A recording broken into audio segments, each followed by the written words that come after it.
Tisha, we'll start with when You ready? Okay, Yes, I'm gonna start with Mike Trudeau. Hey, LeBron, I know you always talk about game one being a feel-out game. Was there anything that Houston did tonight that flummoxed you guys more than expected based on the week of watching film and knowing how they play with this unique small ball group that you saw on the court tonight? I think it's the speed. They play with a lot of speed, obviously starting with the head of the snake and Russ. And they play with a lot of speed, both offensively and defensively. And you can watch it on film, and you can see it on film. Until you get out there, you get a feel for it. And that's what we did tonight. We got a feel for their speed, and we should be fully aware of that going into game two. Did it stand out to you more on what you guys, the struggles offensively or defensively? A bit of both? What was the thing that stood out the most aside from the speed? I don't think we have any struggles defensively. Obviously, we allowed James to get to the free throw line way too much in the first half. But more importantly, I mean, we had 17 turnovers for 27 points. That's all offense. And I thought defensively, we had a couple breakdowns, but that happens throughout the course of a 48-minute game. But I thought we were in tune on that side. But offensively, we got to clean up the turnovers. Hey, LeBron, it's Dave. It was a 6-point game to start the fourth, and Houston went on a, I think, 12-3 run with a group that you guys haven't really used before. What's it like to play with a new group of players in a playoff situation when you've never done it before? Who's ever on the floor, we got to do a better job executing. And EG came in the fourth quarter and sparked them on offensive end. Getting to the line, getting into the paint, making shots, and we didn't get any to fall for us. So we got to do a better job of that. Hey, LeBron, so much coming into this series was made of your guys' need to impose your will or dominate inside, however you want to phrase it. What do you think needs to happen on that front that didn't happen tonight, and how big of a part of that was the result? Oh, we had 17 turnovers for 27 points, and versus a team that's 100-yard dash team. You cannot turn the ball over like that, and it's just that simple. It starts with myself being the primary ball handler, and it trickles down to everyone else. So, we got to be a complete turnaround going into game two. Allie? How good? Hey, LeBron. I know generally when the game's going on, you stay pretty locked in within the lines, but Savannah being here and the other families being here, did you draw anything from that presence on the sideline today? No, not really. It's definitely a blessing to have my wife here. But my kids are back in LA still. My mom's back in Ohio. But I'm definitely happy that she's here. It was just, but I keep the main thing when I'm on the floor.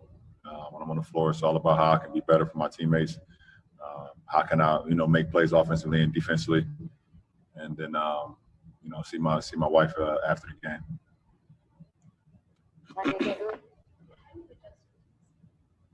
Say it again. How do you adjust to the team speed? You understand that it's not about just the legs moving; it's about the hand movement as well. They're great with their hands. You understand that if you have the turnover, you can't really relax. You have to get back quick twitch plays because they're very extremely fast, especially when Russ gets it. So you adjust to that by playing against it. And it's kind of like in the early 2000s when the St. Louis Rams, the greatest show on turf. People always say how they scout them. But until they got on the field and they seen Isaac Bruce and Torrey Holt and Marshall Faulk and Oz Hakeem and all those guys, and it was like, okay, we need to play them again because there's no way you can simulate that speed. Getting out on the floor and having a game one give you a good feel for it. Anyone else here? Question? Chris? Well, how have you been able to adapt to, you had to lay off now, but adapt to just having a game every other day? It's been very challenging, just like everything else has been challenging here. And it is what it is. There's no excuses. Obviously, the body takes a toll and things of that nature, but you got to, I get right to work right after the game. Win, lose, or draw. I started my treatment already in the locker room. I get back to the hotel. I'm going to do some more. Be pretty pretty late tonight. Hopefully I can get some rest tomorrow during the day after our session. But, just start to prepare for game 2. And, I'm not the only one. Everyone here, obviously if you're able to close out a series, you get an opportunity to have a couple of days. But once you get going, it's every other day. And you understand that. So you got to be very smart about your treatment sessions and getting in your work, but also staying off your feet too as well. And just preparing yourself mentally and physically for whatever game is next. Tanisha, you can take. Last one on my end will be Melissa. Hey, LeBron, you've talked a lot about mindfulness and meditation. I'm curious, when a game or a day does not go your way in the bubble, is there something that you've learned to turn to in the bubble to help you reset mentally? I'm always talking about when I see my kids, I'm able to reset. And, that definitely helps a lot. There's definitely been extreme measures here in the bubble. Mentally, staying sharp. Mentally being in tune with yourself and being without your family for an extended period of time is something that not only myself but a lot of guys that's here and coaches and everyone in general just haven't really had to go without. So you talk about essential parts of your life. Family always comes first. So having that out of your life, you have to put yourself in a position where mentally what centers you. And for me, meditating helps extremely.